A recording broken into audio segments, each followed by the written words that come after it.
नमस्कार दोस्तों, आप देख रहे हैं युग चरण। आइए जानते हैं 17 दिसंबर की ताज़ा और बड़ी खबरें। आज की पहली खबर है कि अंबानी और Adani elite centi billionaire club से बाहर। भारत के सबसे अमीर व्यक्ति मुकेश अंबानी और गौतम अडानी इस साल ब्लूमबर्ग की 100 अरब डॉलर वाली सूची से बाहर हो गए हैं। इसी के साथ ही ये दोनों billionaire elite centi billionaire club से बाहर हो गए हैं, जो एक $100 बिलियन से ज्यादा की नेटवर्थ वालों के लिए बना है। हालांकि भारत के टॉप 20 अमीरों की संपत्ति जनवरी 2024 से अब तक 67.2 अरब डॉलर बढ़ी है। जिन लोगों की संपत्ति सबसे ज्यादा बढ़ी है उनमें आईटी टाइकून शिव नादिर 10.8 अरब डॉलर और सावित्री जिंदल शामिल हैं। ब्लूमबर्ग के अनुसार अंबानी की संपत्ति तब कम हुई जब उनकी कंपनी के रिटेल और एनर्जी डिवीजन का परफॉर्मेंस खराब रहा। जॉर्जिया के रेस्तरां में गैस रिसाव, 11 भारतीयों की मौत। जॉर्जिया के गुडौरी के एक रेस्तरां में 11 भारतीय समेत 12 लोगों की मौत हो गई। 12वां शख्स जॉर्जिया का ही है। पुलिस के मुताबिक ये सभी रेस्तरां के दूसरे फ्लोर की एक कमरे में सो रहे थे, तभी कार्बन मोनोऑक्साइड रिसाव से इनका दम घुट गया। पुलिस ने बताया कि शुरुआती जांच में उनके शरीर पर हिंसा या चोट के कोई निशान नहीं मिले। जॉर्जिया की राजधानी त्बिलिसी में स्थित भारतीय दूतावास इस घटना पर दुख जताया है। दूतावास ने कहा, हम स्थानीय अधिकारियों के साथ मिलकर काम कर रहे हैं ताकि शवों को जल्द भारत भेजा जा सके। सुप्रीम कोर्ट बोला, जय श्री राम नारा लगाना अपराध कैसे। सुप्रीम कोर्ट ने सोमवार को मस्जिद में जय श्री राम का नारा लगाने वाले मामले की सुनवाई की। कोर्ट ने पूछा, जय श्री राम का नारा लगाना अपराध कैसे हो सकता है। सुप्रीम कोर्ट ने मस्जिद में कथित रूप से जय श्री राम का नारा लगाने वाले 2 लोगों के खिलाफ FIR रद्द करने के 13 सितंबर के कर्नाटक हाई कोर्ट के फैसले को बरकरार रखा। इस पर जस्टिस पंकज मित्तल और जस्टिस संजीव मेहता की बेंच ने पूछा कि दोनों लोग एक धार्मिक नारा लगा रहे थे या कहें कि एक व्यक्ति का नाम ले रहे थे, ये अपराध कैसे हो सकता है। फ्रांस के मायोट में 100 साल में सबसे बड़ा तूफान। हिंद महासागर के द्वीप मायोट में आए एक चक्रवात चिडो ने भारी तबाही मचाई है। CNN के मुताबिक चक्रवात के दौरान 225 किलोमीटर प्रति घंटा की रफ्तार से हवाएं चलीं, जिसकी वजह से दर्जनों बस्तियां पूरी तरह से बर्बाद हो गईं। चिडो को मायोट में पिछले 100 सालों में आया सबसे भीषण तूफान बताया जा रहा है। ऐसी आशंका है कि कम से कम 1000 लोग मारे गए हैं। हालांकि इसकी आधिकारिक पुष्टि होना बाकी है। इस तूफान ने इतनी तबाही मचाई है कि लोग इसकी तुलना परमाणु बम से कर रहे हैं। प्रियंका फिलिस्तीन के सपोर्ट वाला बैग लेकर संसद पहुंची। कांग्रेस सांसद प्रियंका गांधी सोमवार को संसद में फिलिस्तीन के समर्थन वाला एक बैग लेकर पहुंची। इस पर लिखा है, फिलिस्तीन आजाद होगा। हैंड बैग पर शांति का प्रतीक सफेद कबूतर और तरबूज भी बना था। इसे फिलिस्तीनी एकजुटता का प्रतीक माना जाता है।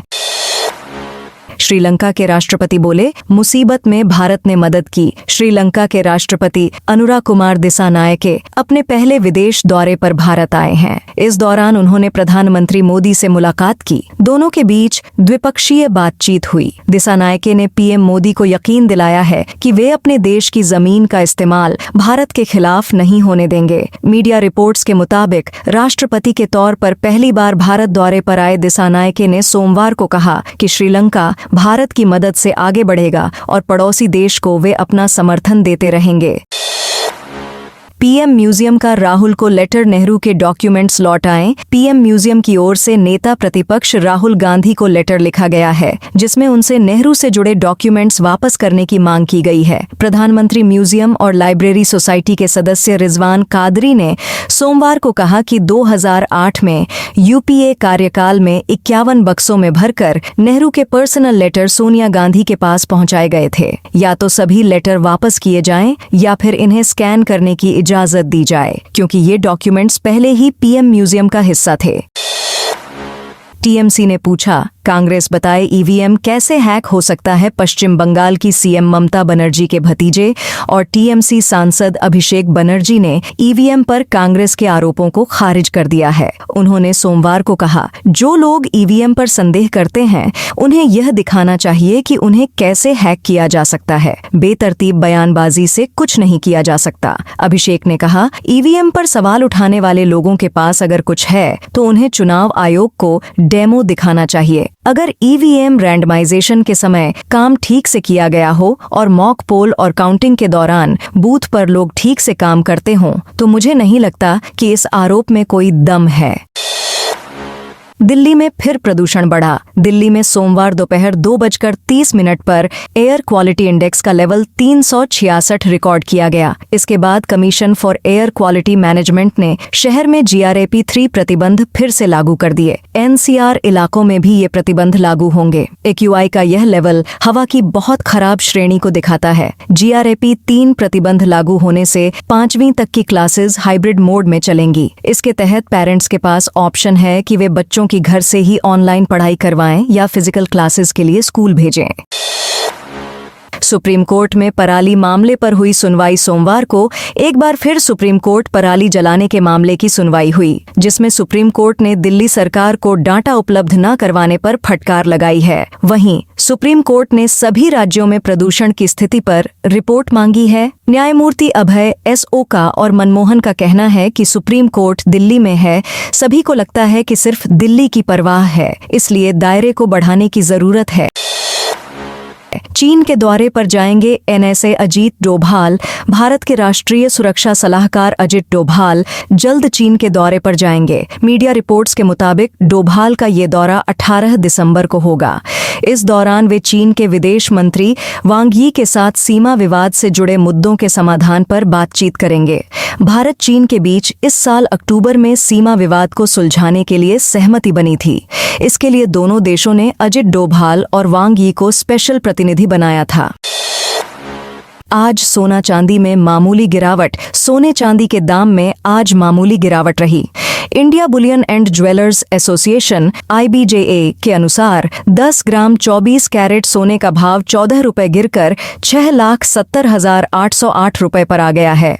इससे पहले सोने की कीमत 76,922 रुपए प्रति 10 ग्राम थी। चांदी का भाव भी आज 461 रुपए गिरकर 99,515 रुपए पर आ गया। कल चांदी 99,976 रुपए प्रति किलोग्राम थी। वहीं 23 अक्टूबर को चांदी ने 99,151 रुपए का और 30 अक्टूबर को सोने ने 99,681 रुपए का ऑल टाइम हाई बनाया था। खूंखार नक्सली हिडमा के गढ़ में शाह। केंद्रीय गृह मंत्री अमित शाह छत्तीसगढ़ दौरे पर रहे। सोमवार को वे बस्तर के गुंडम गांव पहुंचे। इस इलाके को सबसे खूंखार नक्सली हिडमा का गढ़ माना जाता है। यहां वे गुंडम आधे घंटे तक ग्रामीणों के बीच रहे। इसके अलावा एक स्कूल पहुंचकर बच्चों से भी मिले। इस दौरान ग्रामीणों ने शाह को गिफ्ट में कोचई कांदा से भरी टोकरी गिफ्ट की। दोस्तों, यह थी आज की बड़ी खबरें। आपने अभी तक युगचरण को सब्सक्राइब नहीं किया तो कर ले। आप इस वीडियो को कहां से देख रहे हैं कमेंट करके बताइए। साथ ही डेली अपडेट के लिए युगचरण चैनल को सब्सक्राइब कर लें।